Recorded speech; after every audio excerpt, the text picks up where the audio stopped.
had to get to that absolute breaking point of myself, physically, emotionally, mentally, literally dying, burning to your own ashes, to recreate myself and come back as that phoenix with my strength and with my truth. Elena Hofmann, she is here to ignite your vision. She's a Reiki practitioner. She teaches people to come back to their voice, come back to their truth, and just be their self. I know you offer so much to the world in terms of wisdom and Reiki practitioner training. We'll dive into different topics along the way. If your natural position is like this, you most likely have a blocked heart chakra because your body is trying to protect your inner organs. I'm not walking through the world with an open heart because I might get hurt, so let me protect my heart. There was a blueprint that was created for me, and that was using, was it astrology and human design? I always have my little bubble around me that I visualize. When I'm in a place that I feel, oh, that's intense, then I really close my eyes for a second and I envision that. I can literally see how my things that I want to share or say go through the bubble, go outside, but everything that comes back just stops in front of my bubble. So then I decide, do I want to let it in or do I leave it there?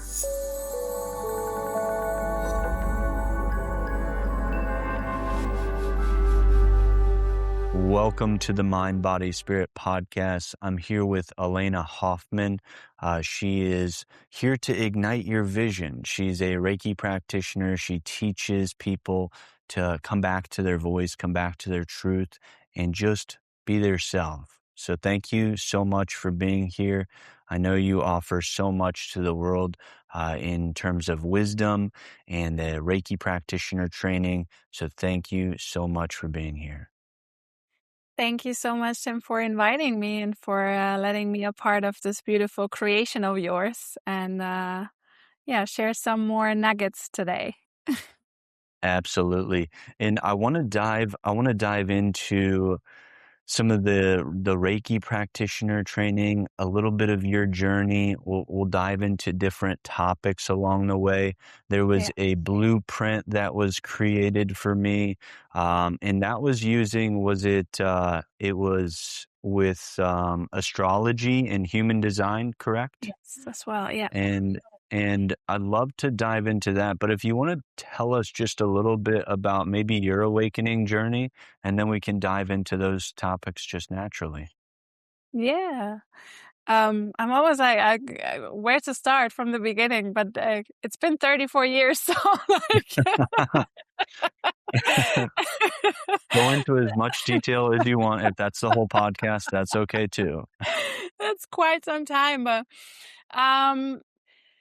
yeah, I can say my journey is so since my childhood, I've always been very highly sensitive, and I've always was already sensing energy very strongly around me. I always had a sense for truth. I always had visions coming in that I didn't understand back then yet, or what it was.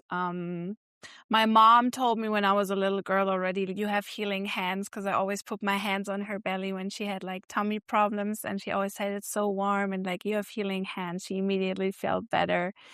So that was like the early years of my life where I already, I'd say used my gifts that I had been given without really being conscious about it. And then life goes on, and you do what you have to do, and to survive in the system and to survive in or adapt into the system, I feel like it requires for you to numb yourself in some sort of way, or some parts of yourself, or even disconnect to some parts of yourself, because otherwise you wouldn't be able to truly fit into what is required from you in this space of work and survival. And that's what had happened to me. After a while, I just started to really numb myself. I was really, really disconnected from my own truth. And, I feel as a human, we always tend to, and that's what we've been taught in school as well, right? We've never been given or been taught the skill to be able to write to ask the right questions, but we've always been given the answers that we had to remember so we could recall them when we didn't ask questions. And that taught us whenever we don't know what to do, to find answers from outside and then just repeat the answer that we've been given, right? And take that on as our own truth and believe it and move from there. And that's what I've been doing my whole life, I guess, or a long time of my life, to just look outside of myself for answers, for strategies, for structure, for how am I supposed to do things? How am I supposed to go about life? How am I supposed to make these decisions? Like, it's always, how am I supposed to do, right? And I tried it all. I tried it all and I did it all and I applied it all and I was pretty successful, because on paper it does work, of course. But at the end of the day, that was something that really made me run into my own depressions and burnout and relationships that weren't healthy for me, because it was always tied to what I think it has to be instead of what does truly feel right to me, right? So that's when I've realized something is completely wrong here. Something is absolutely wrong here. And whatever I try, even just the thought of me going back into that, was my whole body started to reject that idea. And it was like, we can't do it any longer.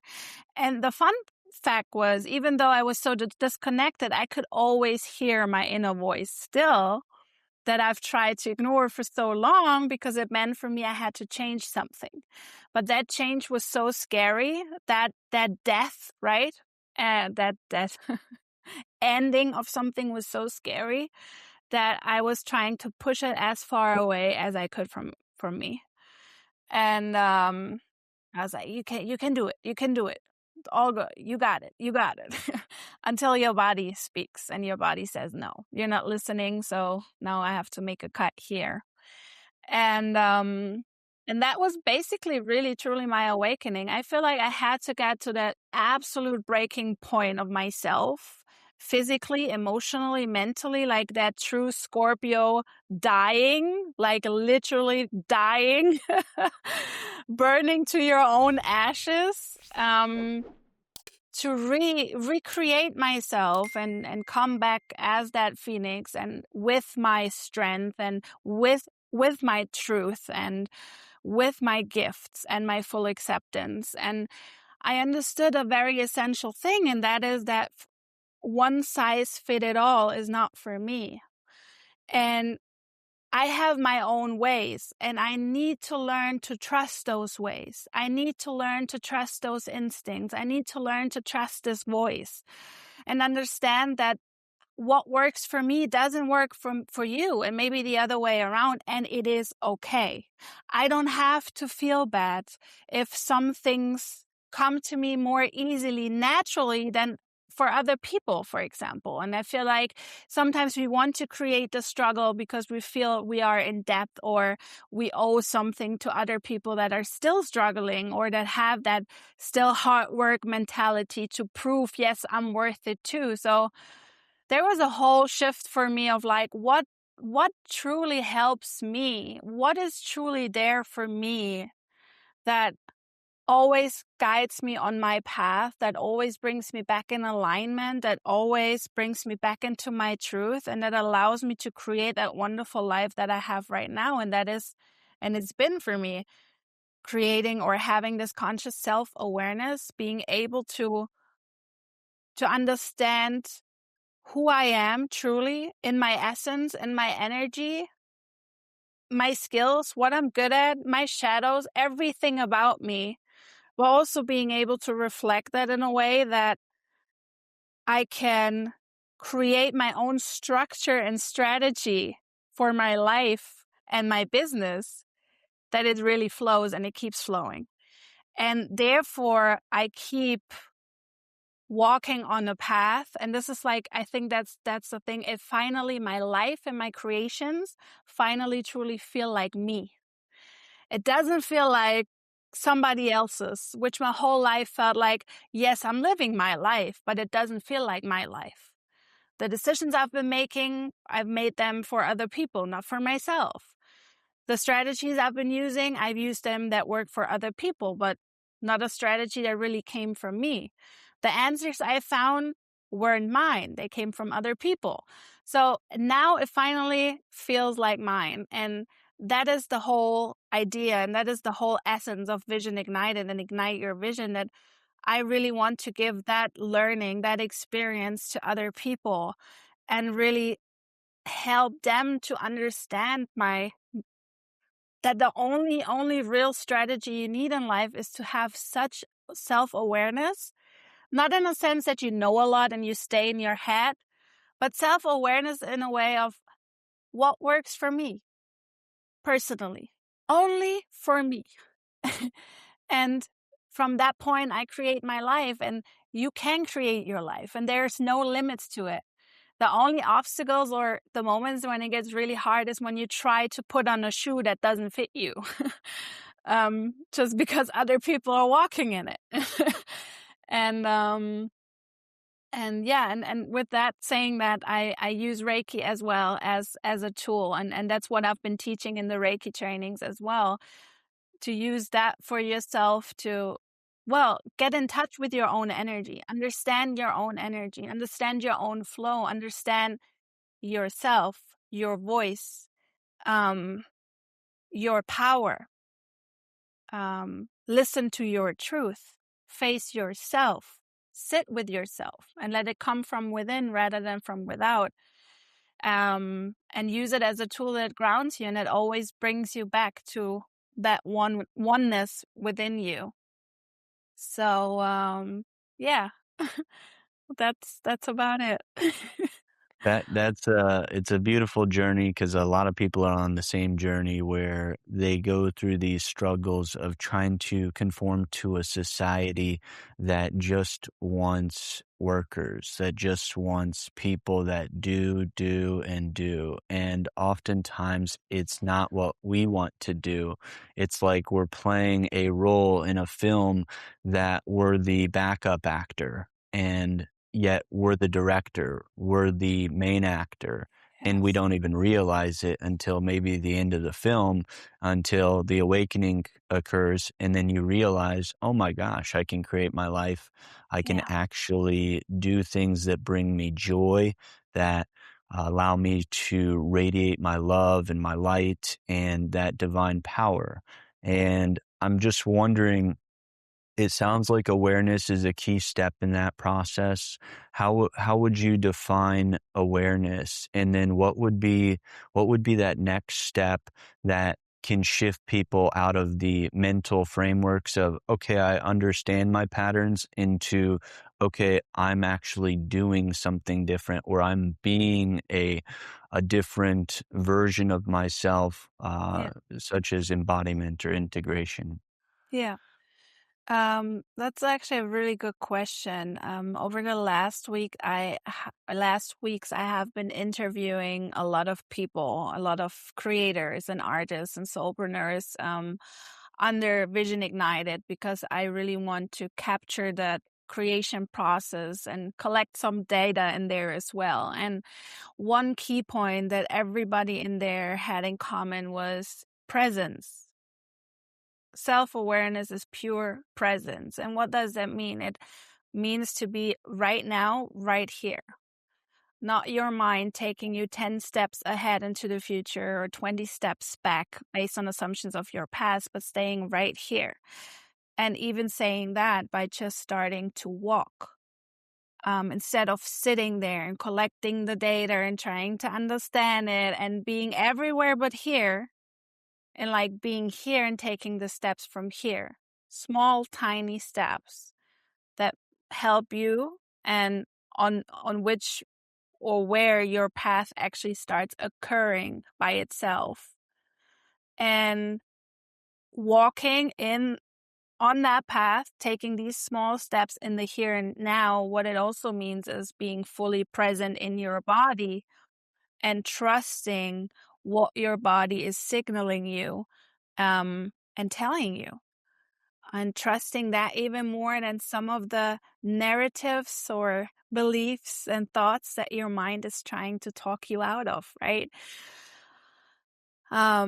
So yeah, self-awareness for me is mastering, or not even mastering, but practicing absolute presence of what is right now. What am I here with right now? What is in my body? What emotion do I feel? What fears come up? What doubts come up? What is my mind telling me? What is happening in this very present moment, and working with that in the now and taking steps from there. Yeah, it's super important because the only power that you truly have is in the now moment. Because if you're in the past and you're in the future, they're just concepts within the mind. So it's a space that you go to that you say, okay, in the past, here are my regrets. And that's taking up your consciousness in the here and now, which could be focused on, hey, what's going on in my body from these past experiences that is stored within, let's call it the physical, the emotional, mental, and spiritual energy bodies, and perhaps scanning the energetic field. And you could likely do this with practices such as Reiki. I would imagine silence is a way of tapping into this. Yeah. Is most people, we want distractions. We want to watch our Netflix so we can, forget about all of our problems, and we want to drink and we want to smoke and we want to do these different things, and it's just ways of disconnecting us from our Absolutely. true power. So I'm wondering, is there any way that you would recommend for people to find out like what actually works for them? Is there a way of like testing that out? I know there's certain things such as grounding and silence and meditation and yoga and healthy foods and different things that could work for people, especially energy healing techniques such as Reiki. So how can one go about that process where they individualize their, let's call it a protocol of embodying the highest version of themselves? Yeah. Um, I'd say there's only one question that you have to ask yourself. Um, and that is, what are the things that makes me feel most like myself?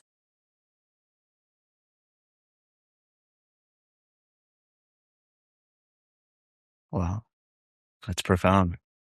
Hmm. I mean, it's a really, it's a good place for people to start because most of the things that they do, I think they've been told by outside sources. Hey, this is healthy for you, but you can listen to the latest dietitian, nutritionist, social media influencer, and they'll tell you this is the best diet. Um, Oftentimes, it's really, they're doing it for sometimes the wrong reasons. They want to get views, they want to get paid, um, and again, it's an external source, so it's not you, it's not for you Absolutely. necessarily. Absolutely. And yeah, any Yeah. other thoughts on that? Yeah, absolutely. I think it was also very essential what you just said before, because I don't think it's only we want to distract ourselves. We've been taught our whole life to distract ourselves because that's how the system works, right? This is how we keep showing up, even though everything in us says no. um, and then by asking yourself really that question, what are the things that make me feel most like myself? It becomes already very individual for everyone. Because for me, it's, for example, dancing. When I'm dancing or when I'm just being creative, any kind of art that I'm creating, or um, just being goofy, or, that bringing out that little child and just saying dumb stuff and like doing dumb stuff at home or whatever, like that these are the little things that truly make me feel like myself most, and from which I create a certain frequency, from which I feel this truly profound happiness, that true peace inside of myself for that moment, of being so close to myself, which attracts so many beautiful things around me. And then different thoughts come in, different emotions, different thoughts, different decisions I'm taking or making, different decisions, different outcome, different reality. So by just asking yourself that question, it is tied, or it is designed to find out what specifically works for you and nobody else but you. 100%. And you mentioned thoughts and feelings, and perhaps even beliefs and stories that come up. Yeah. How can a lot of those stories and a lot of those thoughts and beliefs and emotions, they're transient. They're not our truth. I would say they're perspectives from which we can see our reality. And how can we develop a healthy relationship with the thoughts that are badgering us on a daily basis, that say we're not good enough, that we won't make the business work, and all of the other crazy thoughts that we have in our head? How can we develop that better relationship with the thoughts, the beliefs, and the feelings so we can create a better reality for ourselves? Right. Mm, I love that question. Um, Again, I'd say come back in your body, in a way that, number one, when you want to do something, before you choose to make a decision, first of all, from your mind, try to let your body make the decision for you beforehand.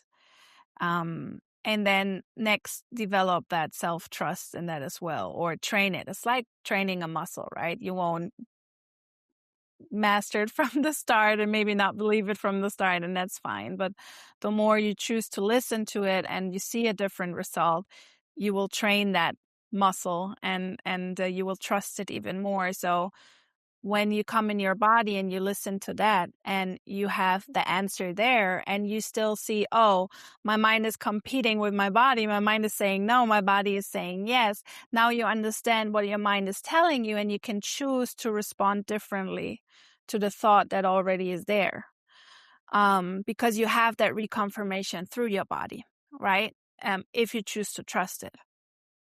So that is number one. Number two, I always say, if you have a negative belief, or disbelief, or any thought that pulls you down for that moment, I want you to understand, how does that thought right now make me feel? And then go even further than that. What is the opposite emotion of what I'm feeling right now? Or how would I want to feel rather than what I'm feeling currently? So if you say, okay, this thought really makes me feel small and it makes me feel sad. Okay, if I want to feel big right now and confident, now you can ask yourself, what are the things in life that are helping me to make me feel confident and big right now? Maybe you want to put on your heels, maybe not you, Tim, but maybe you want to put on your heels and do a little catwalk in your house with a nice song that, gets you in the state of, yes, I can rule the world here. And that pulls you out of this feeling small, and it makes you feel big. And while you feel big, and maybe then you go back to that original idea that you had in that emotional state, in that embodiment state that you're in right now, and look at the idea again. And maybe now you will have a different response than what appeared before. And you can consult with that within yourself, basically the voices, because I feel even the disbelief is nothing you should eliminate. You should understand, but also let them all sit together and have a conversation. But don't forget that you are in charge of it at all times. So either you give in and you lean so much toward that negative thought or that disbelief, or you choose to know.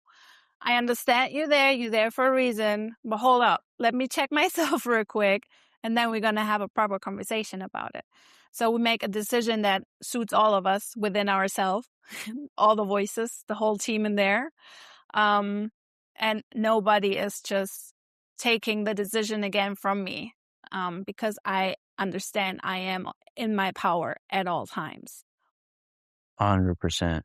Yeah, it sounds like it's reframing. It's allowing these thoughts and these feelings to actually flow through us, to actually feel it in the body, Yeah. is key. Because a lot of people, if they try to avoid the thoughts and feelings and say, "Man, I just wanna keep pushing these away," what you resist persists in your life. So oftentimes, if you even go with that thought and you're like, okay, I'm not good enough, and then you go down this mental spiral, you can always stop and say, what's the opposite? So I love that.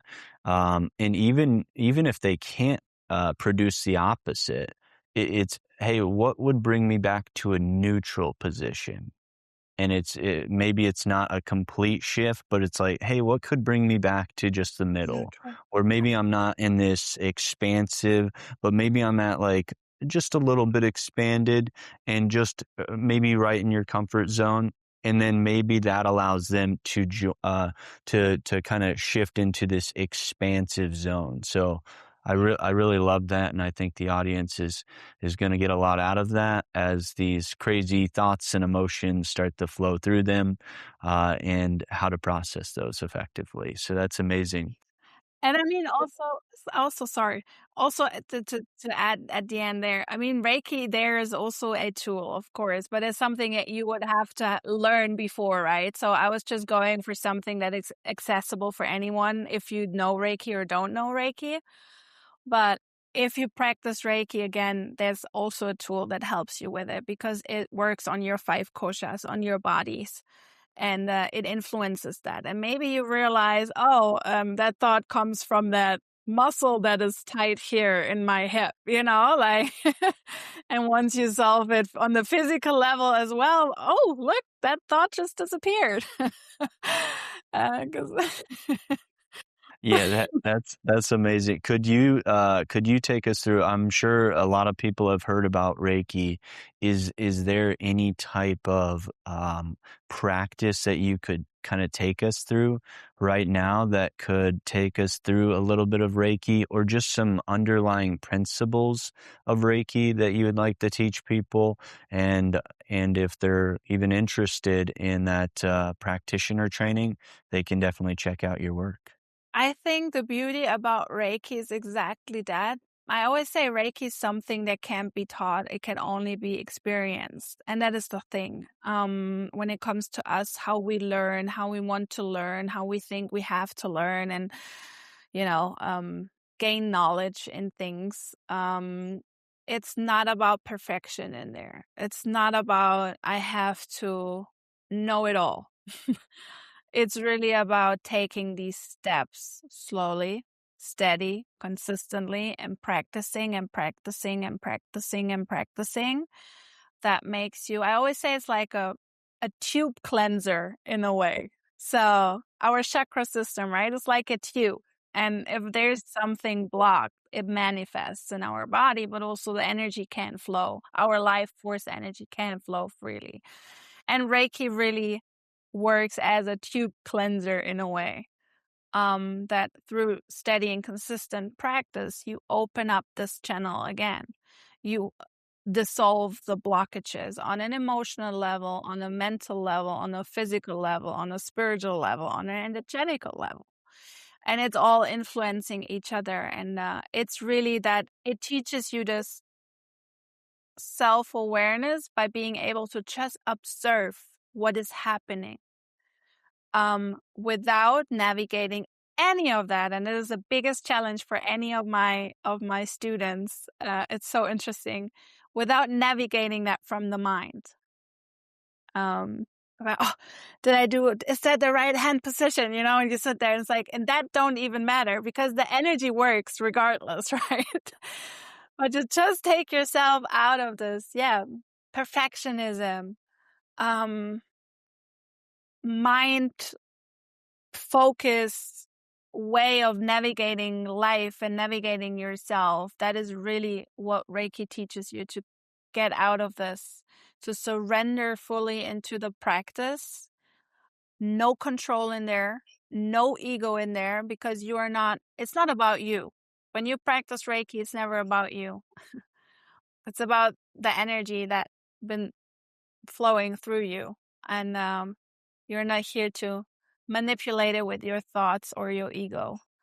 But you are here to just fully surrender in gratitude, to just receive it as a pure channel. And to become that pure channel, that is a journey. And that journey is really a journey of mastering yourself, of really coming back into your body and really forming such a beautiful, loving relationship with yourself on every level. Yeah, it sounds like a lot of these practices, it's really like tapping into the divinity of all that is, or the divine flow or the divine energy. Some may call it like chi or prana. It's tapping into the life force of creation itself and allowing that to flow through you, which is always flowing through you, but oftentimes we have those blockages, and oftentimes they're in the chakras, and it's related to certain life experiences. And there are certain, I would say, organs and areas of the body that are innervated, or that are influenced by certain chakras. And people might experience, like, let's say, low back issues. So if somebody was experiencing a low back issue, what would you imagine would be the issue? And then is there a way of, okay, I'm going into, let's call it the root chakra, or just the base chakra.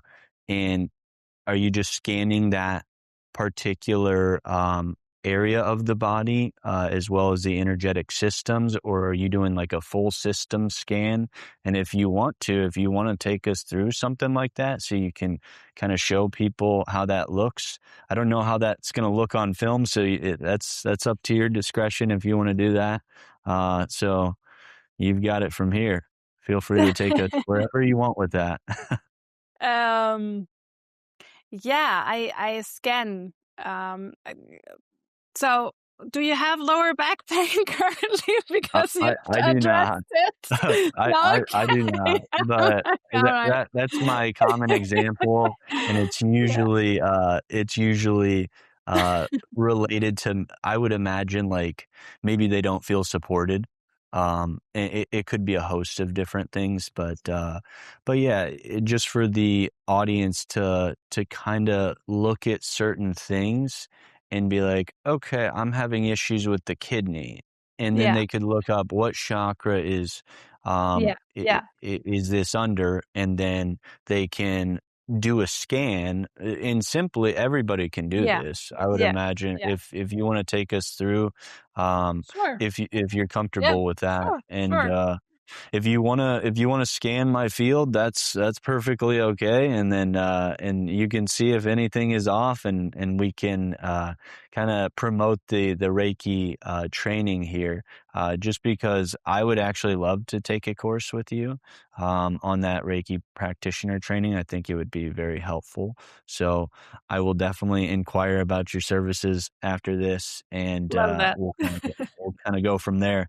But if you want to take us through something, Yeah. Sure. Sure. feel free. Yeah. Sure. Yeah, I think it's super, super interesting. Absolutely. And I think that the most interesting is that, for example, you have a lower back pain Hmm. problem, but that might even not be the root of it, right? Right. So that can be just a symptom of another chakra within you Right. that is actually the problem. And Right.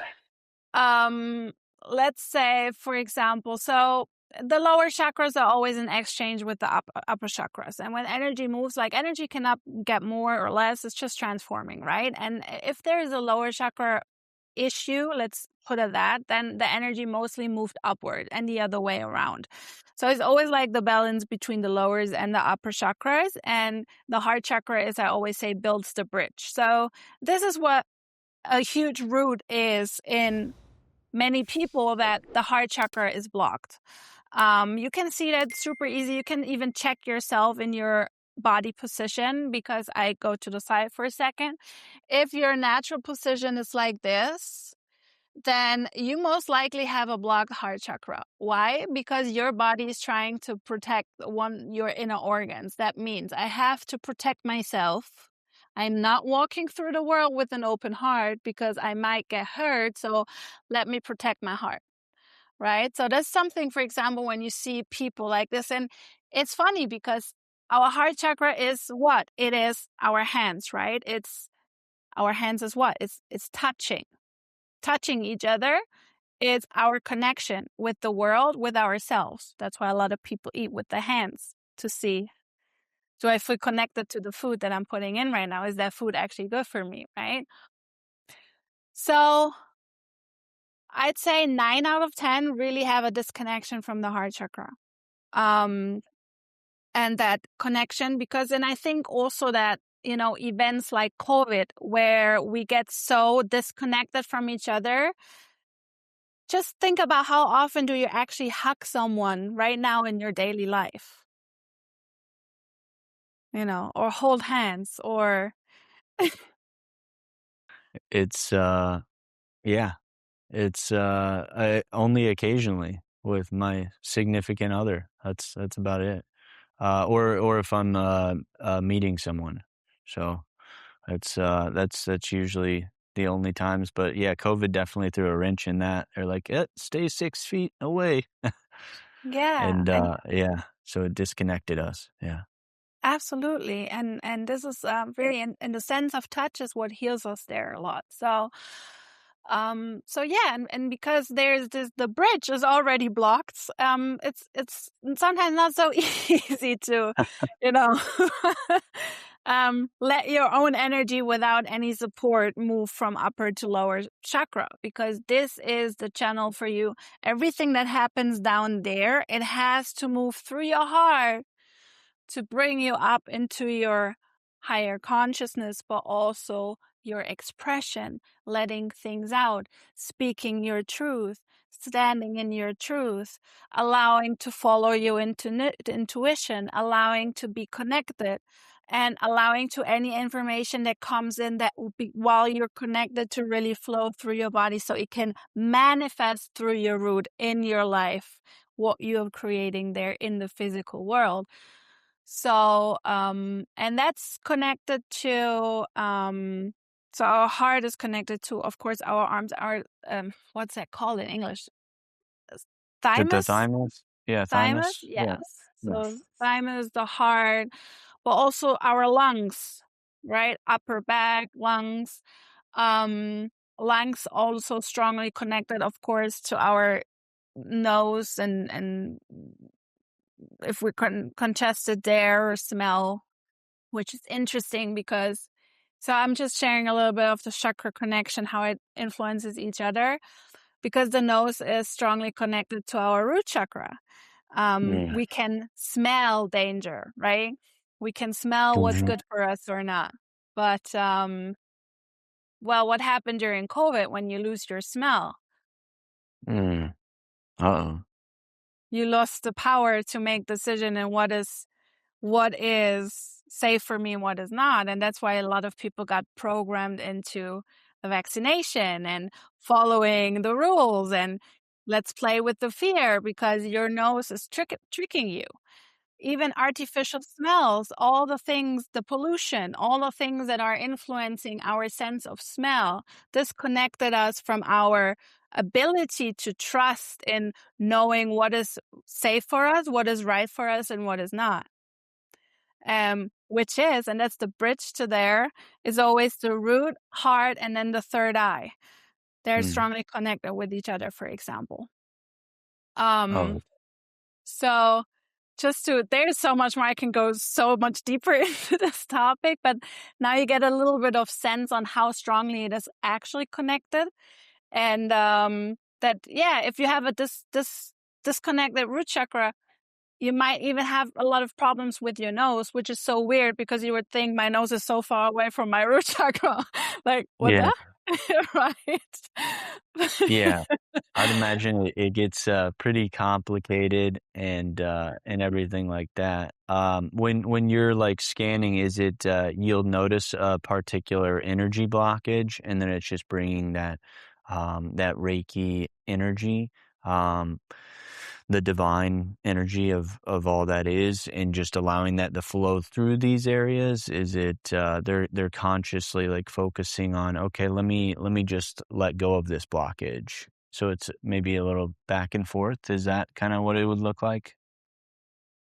So the thing is, they can go into the Reiki session with a intention, but the Reiki energy always flows there where it's needed, Okay. period. And that's not even under my control either, right? Um, so the thing for me is I always feel in my body what I'm getting from the other person. So I can literally feel what is going on, and I can feel when it's so funny when you feel the energy moving upward and you see the emotion moving upward, but now the lips are like, let me swallow that down again. I don't want to let it out, I don't want to Oh yeah. express it right now. That's So, that's for the empathics, the sensitive empaths out there. Yeah, I feel the same during like client sessions where we'll take them through like an energy healing session, and they will I will feel it basically where they're feeling it. I don't even ask right. them. I'm just like, okay, I'm sensing a lot of energy flowing through Yeah, here. So yeah. it's very it's nice to be able to experience that, but would you say that some empaths, just like going out into today's world, where people aren't living by, let's say that, let's call it their soul essence, and they're living by programming, how could we like put up a protection where we're not taking on the energies of everyone around us? Is there any techniques that you would have to share on that? Or would you just say, just allow yourself to take in these energies and then transmute them? I know that could be, a possibility too, but do you use any kind of protection stuff for your empathic abilities? Yes. So I always have my little bubble around me Yeah. I like that. that I visualize. It's the little bubble, and you can give it any shape, color, any material. You can give it even a little maybe you even have like an army of people there or whatever, like and I always imagine that bubble. So that's the thing, whenever I go to places, it's not like I'm now opening up my bubble and now I go outside, but when I'm in a place that I feel, oh, that's intense, then I really close my eyes for a second and I envision that connected to like either a word or like a gesture. It's like this snipping for me. It's like, okay, now the bubble is there. Mm, And now I can literally see how my things that I want to share or say go through the bubble, go outside, but everything that comes back just stops in front of my bubble. So then I decide, do I want to let it in or do I leave it there? okay. And I think I always want to make it as accessible for everyone and not only people that already have been on that path and have a lot of like background knowledge and trainings and, ideas about this whole energy work and spirituality in general. But I think the first step in protecting yourself is learn to set boundaries. How do we do that?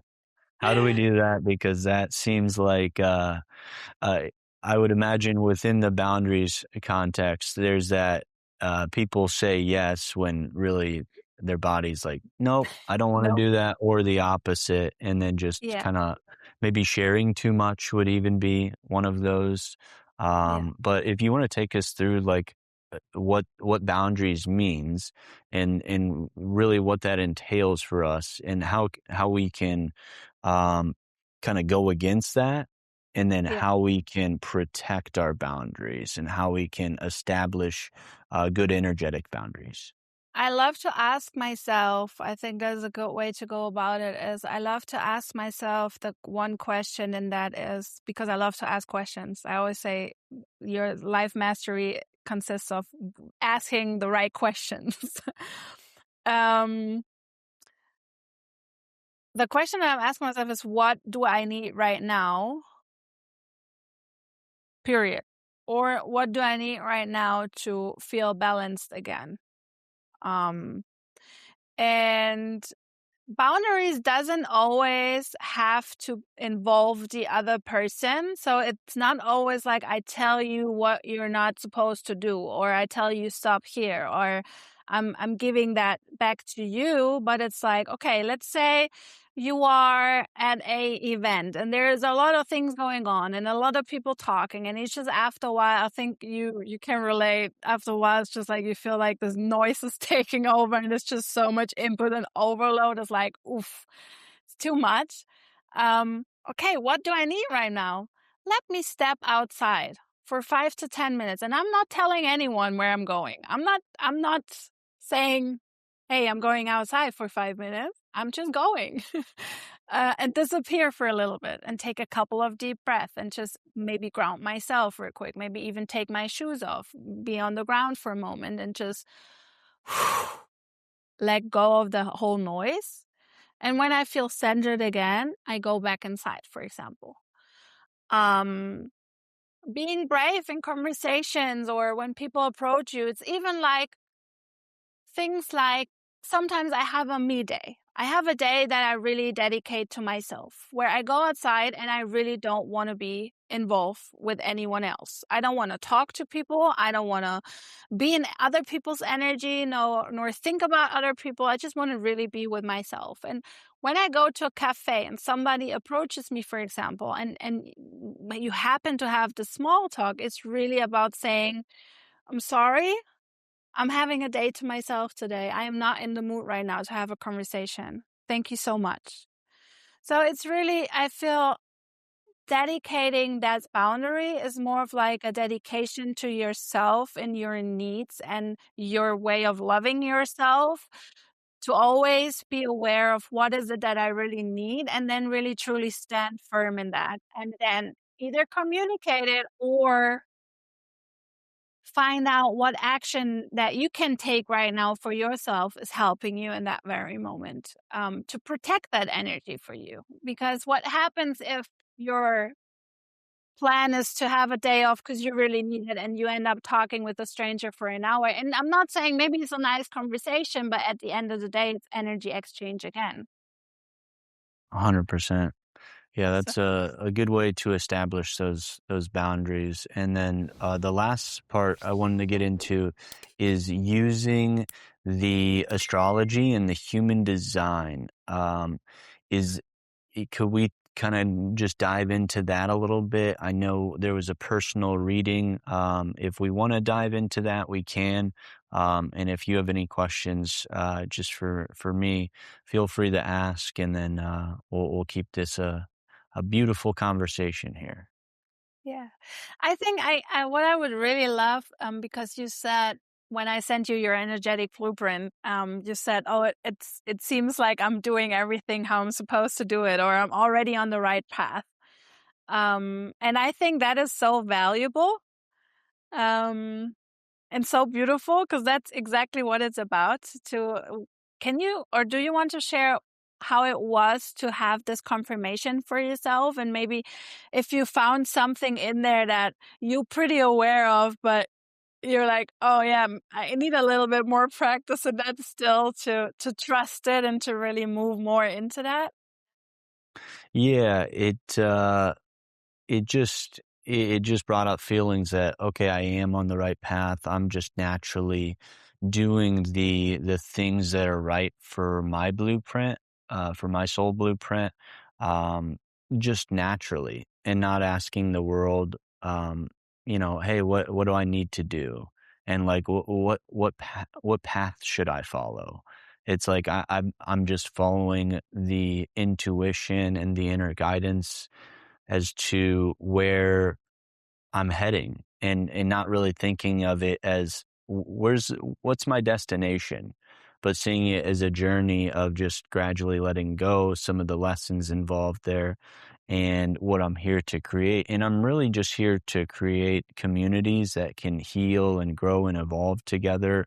And part of that was seeing like systems and like understanding the entire system of like organizations and I think I have like 3 or 4 placements in Capricorn, so very structured and ordered Mm. and, everything like that, but there was a part of my path where I had to become more flexible and adaptable. And I think that's what stepping into the unknown is like. It's like, can you go outside of your comfort zone Mm. instead of doing things by this very structure and order that helps you accomplish things in life? Can you be imperfect? Can you show up as that childlike nature and just have fun? And I feel like I'm a little too much divine child energy at times.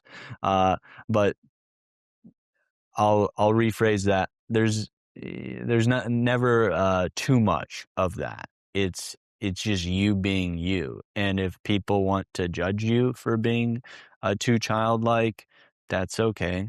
They can have that judgment. It doesn't Yeah. affect, how I am. And that's kind of what I got from it. So, um, it was a beautiful process to go through and like see those affirmations in real time.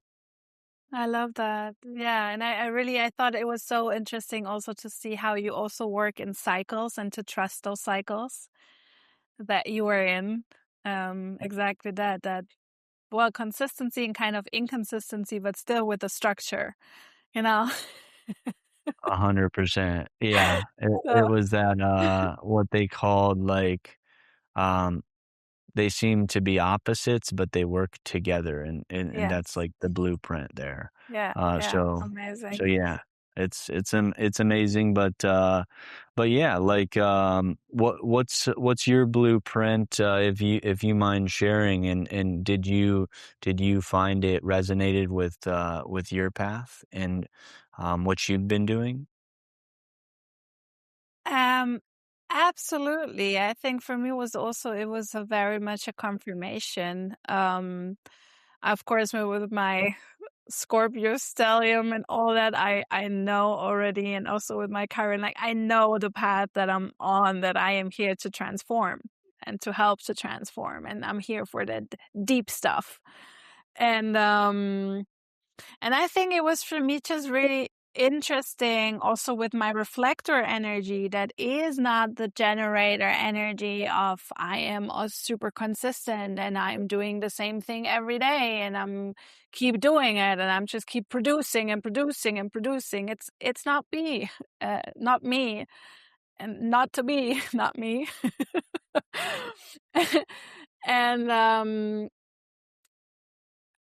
I think that was for me the biggest relief that I could trust that already. That what I've been doing was okay the way I'm doing it. And like I said before, right, to not compare myself and out of empathy for others that are struggling and really hard working, which not always means you're super productive, but let's work hard because then at least I feel like I've done something. To not fall into that as well, and to allow those things to trust my cycles there, and also things like when it comes to scaling your business and online business and stuff for people, yeah, do your online group programs that are already pre-recorded and da da da da da, and like then you make a whole lot of money and you can travel the world and you're free forever. Yeah, that doesn't work for me because I'm here for the deep stuff. I am here for a one-on-one personal interaction. I need to be in your energy field. I need to feel you. I need to sense you. I need the time with you to help you go deep to the bottom of the ocean with me to really transform what's there, right? And those are things that for me personally, how I work and function the best, don't work. So yeah, that was like to just have these understandings, I think is so valuable on how you create and how you run your business and how you help people, and how you can help people best while staying in your energy.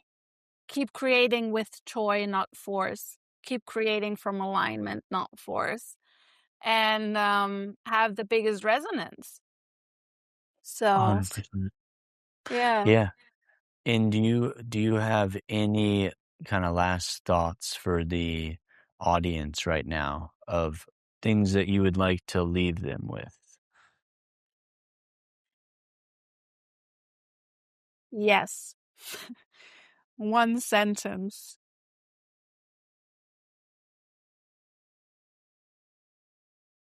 Try to remember what truly brings you joy, I love it. and always follow the things that give you energy. Another good one right there. Yeah. And where can people follow your work and like Instagram, Yeah. websites, and then I'll post everything in the description Yeah. below. Yeah.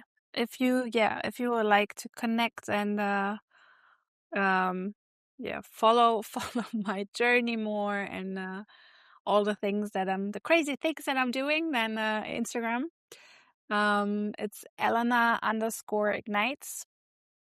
And yeah, I'll post there my trainings, any offers that I have, but also a little bit about my own journey. And of course, now that I've started with the podcast as well, it will be launched soon in 2 weeks as well, where you get inspired by beautiful creators and artists. And I hope Tim will also be on this and I share a will little bit certainly of be his on it. story. I will certainly make an appearance on your podcast, and Yeah. it's a beautiful mission that you're leading right now, and you're doing what feels right to you, and that's all that matters. It's your truth. It's what brings you joy, and it's beautiful work that you're doing, and I really Thank you. appreciate having you on the podcast today. And Thank you thank so you for much. helping others ignite their vision. So thank you so much. Thank you for having me today, and it was wonderful and amazing questions. I love questions, so thank you for asking me these amazing questions today. And Absolutely. yeah, Well, thank you so much. And feel free to comment below what was your favorite part of the episode. And we look forward to hearing from you guys, and we'll see you soon. So thank you.